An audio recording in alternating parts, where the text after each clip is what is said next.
ভারত সারা বিশ্বকে দেখিয়ে দিয়েছে মুদ্রার দিক থেকে আফগান এগিয়ে গিয়েছে। পামির কোলা বের করেছে, সাফা কোলা বের করেছে।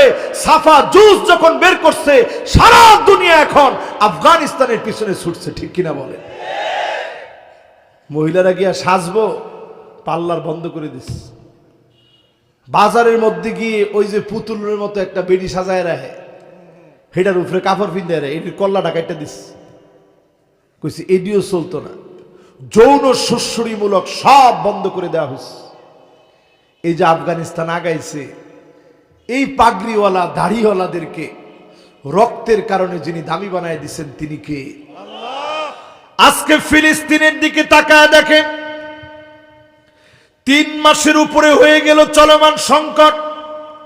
27,000 আল্লাহর গোলাম দুনিয়া থেকে বিদায় নিয়েছে।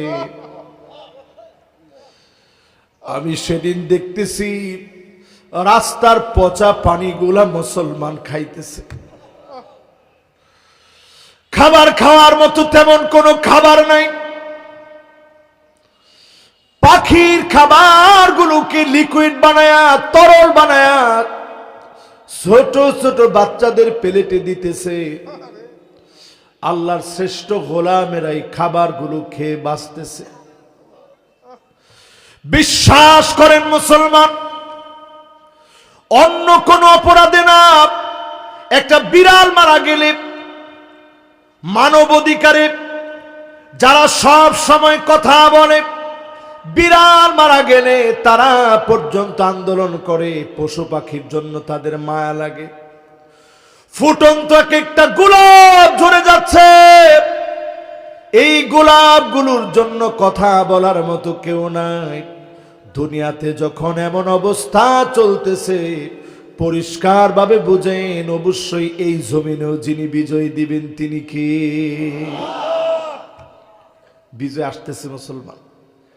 যেখানেই রক্ত ঝরবে লিখে রাখেন, ওই ময়দানটা আল্লাহর জন্য উর্বর ময়দান হবে। সেদিন বেশি দূরে নয়, ইমারতে ইসলামী কালেমার পতাকা পতপত করে উড়বে, কোন জালেম আটকায় দিতে পারবে না, পারবে না, পারবে না।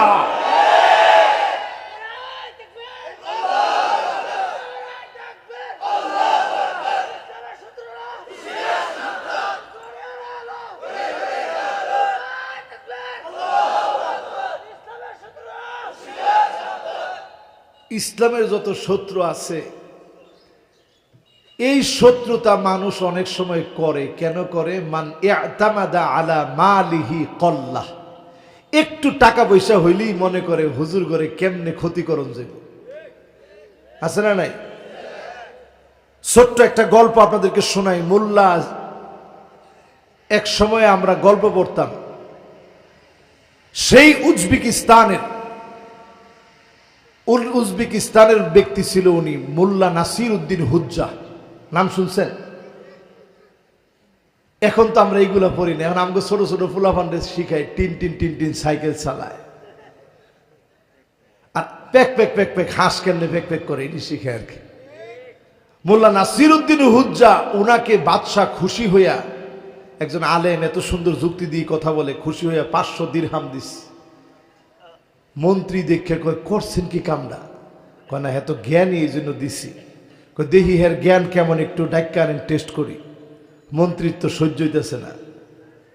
কয় ঠিক আছে, আপনি নাকি অনেক জ্ঞানী, তাহলে বলেন তো দেখি, বাদশার হাতে লুম নাই কেন? হাতে তালুর লুমগুলা গেল কই? কয় বাদশাহ এত পরিমাণ দান করে, দান করতে করতে লুমগুলা গেছে গা।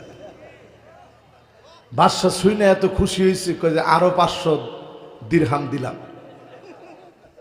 মন্ত্রীর তো জ্বলা আরো বেড়ে গেছে, যে সর্বনাশ, হুজুর তো আরো 500 দিরহাম পাই নিল। পরে কয় বাদশাহ মহোদয়, আপনার সে বোকা বানাইছে, যদি তাই হয় তাহলে এই হুজুরের হাতের লুম গেল কই? তো জিজ্ঞাসা, আপনার হাতের তালুর লুমডি কই? কয় বাদশাহ দেয় আর আমি নেই, আমি নীতি নীতি লুমডি গেছে গা। বাদশাহ শূন্য এত খুশি হয়েছে, কয় যে আরো 500 দিলাম।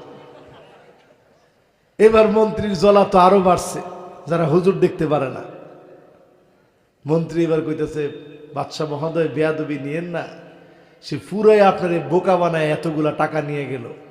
যদি তাই হয়, আমার হাতের তালুর লুমডি গেছে কই? তোমার হাতের তালুর লুমডি গেছে কই মন্ত্রী সাহেব, বুঝো না? এই যে আলেমদেরকে দিলে তুমি হাত কসলো, কসলাইতে কসলাইতে তোমার লুম সব গেছে। এজন্য খবরদার, আলেমদেরকে নিয়ে বেশি চিন্তা করবেন না। আলেমদের পিছনে যদি কেউ লাগে, টাকার কারণে, সম্পদের কারণে, মালের কারণে, আলেমদের বিরুদ্ধে যারাই বিরোধিতা করবে, নাস্তানাবুদ হবেই হবে, ডাস্টবিনে তারা নিক্ষিপ্ত হবে। ঠিক কিনা বলে? এক নাম্বার মানুষ আলেমের বিরুদ্ধে লাগে একটু টাকা হইলে। ওমান ইয়াতামাদা আলান নাসি মাল্লাহ।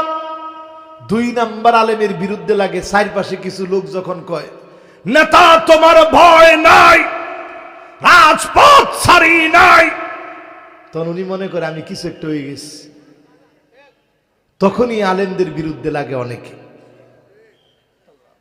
তিন নম্বরে ওয়ামান ইআতামাদা আলা আকলিহি দাল্লাহ। একটু যখন নিজে শিক্ষিত হয়, পড়াশোনা করে, ঢাকা ইউনিভার্সিটি, জগন্নাথ বিশ্ববিদ্যালয় ডক্টরেট ডিগ্রি অর্জন করছে, তখন সে মনে করে হুজুররা কি জানে। এরকম কিছু আকলওয়ালা বেকুব আলেমদের বিরোধিতা করে। ঠিক কিনা বলে? ওমান ইয়াতামাদা আলা সুলতানিহি যাল্লা। কেউ কেউ আলেমদের বিরোধিতা করে যখনই চেয়ারে বসে, ক্ষমতায় বসে, সে মনে করে ক্ষমতা কোনোদিন আমার কাছ থেকে চলে যাবে না। স্থায়ী ক্ষমতা মনে করার কারণেই ক্ষমতাকে স্থায়ী মনে করে আলেমদের বিরোধিতা করে। ঠিক কিনা বলে? এই চার কারণে আলেমদের বিরোধিতা হয়। এই চারটাই এখন আমাদের সমাজের ভিতরে আছে না নাই? এরপরের হাদিস শুনেন আমার ভাইয়ারা। আল্লাহর নবী বলেন, লা তাকুমুস সাআতু, উম্মতেরা ততদিন পর্যন্ত তোমরা শেষ হবে না, এই দুনিয়া ততদিন পর্যন্ত শেষ হবে না, হাত্তা ইয়াবুদাল্লাহ ওয়াল উজ্জা। মুসলমানের ছেলে মূর্তির সামনে যাবে, নাচানাচি করবে, মূর্তি পূজা করবে, গান বাজনা নিয়ে মুসলমানের ছেলে ব্যস্ত থাকবে। ঠিক কিনা বলে? আমাদের সমাজে এইটা, এই হাদিসের পার্সেন্টেজ যদি দাঁড় করাই, অধিকাংশ বিবাহ শাদী এখন গান বাজনা দিয়ে হয়। ঠিক কিনা বলে? যতগুলো পূজা হয়, সবগুলো পূজাতে গিয়ে দেখবেন, হিন্দুদেরকে প্রশ্ন করছে পূজা কেমন কাটাইলেন? কাটাইছি তো ভালো, কিন্তু এত পরিমাণ মুসলমান আসছে, ভালো কইরা বেশি পূজা অর্পণা করতে পারি নাই। ও মুসলমান, একটু তোমার বিবেককে নাড়া দিয়ে জিজ্ঞাসা করো। আমার বাবরি মসজিদ আজ তারা নিয়ে গিয়েছে, রাম মন্দির স্থাপন করেছে, জ্ঞান বাবরি মসজিদ তারা দখল করে নিল। এখনো যদি তুমি পূজার মধ্যে যাও, তুমি কেমন মুসলমান? তুমি নিজের একটু প্রশ্ন করো। ঠিক কিনা বলো? এই জন্য আজকের এই মাহফিল থেকে সমস্ত মুসলিমদের কার্যক্রম ছেড়ে দেন। আগামীর পৃথিবীতে বিজয় সুনিশ্চিত। আল্লাহর নবী 6টা বিষয় গুণে রাখতে বলছেন। জোরে বলেন কয়টা? আর জোরে বলেন কয়টা? আল্লাহর নবী বলছেন, ওদুদ সিত্তান বাইনা ইয়াদাই সাব। উম্মত শেষ জামানাতে 6টা বিষয় গুণে রাখবা। এক নম্বরে নবীজি বলেন, মাউতি, আমি নবী দুনিয়া থেকে চলে যাব, আমাকে তোমরা পাবা না। আল্লাহর নবীকে আমরা পাই নাই, আমরা বড় অসহায়, নবীজিরে কোনোদিন দেখি নাই। আল্লাহর নবী আমাদের কাছ থেকে বিদায় নিলেন, নবীজিকে পাই নাই। তার মানে এক নাম্বার চোখের সামনে চলে আসছে। আমরা প্রত্যেকের চোখের সামনে এক নাম্বারটা মিলে গেছে। ঠিক কিনা বলেন? 2 নম্বরে নবীজি বললেন, সুম্মা ফাতহু বাইতুল মুকাদ্দাস।